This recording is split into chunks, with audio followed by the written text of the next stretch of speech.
दिहलू, ए रानी काहे दगा दिहलू। प्यार में हमके पागल बना दिहलू, प्यार में हमके पागल बना दिहलू। ए रानी काहे दगा दिहलू, ए रानी काहे दगा दिहलू। ए राजा बोलो ही का कइलो, ए राजा बोलो ही का कइलो।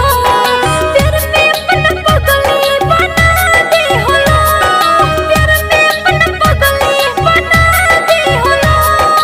ए राजा बोलो ही का कइलो, ए राजा बोलो ही का कइलो, ए राजा बोलो।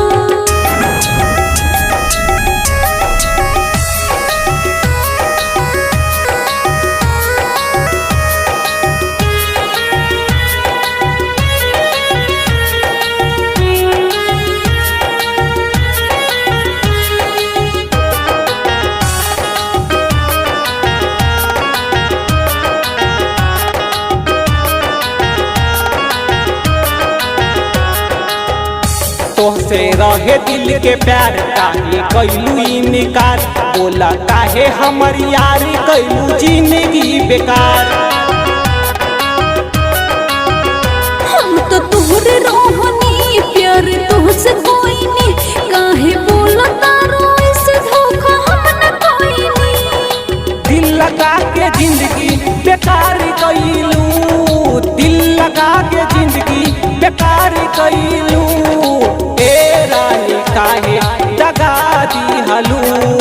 ए राजा बोलो ही का कइलो, ए राजा बोलो।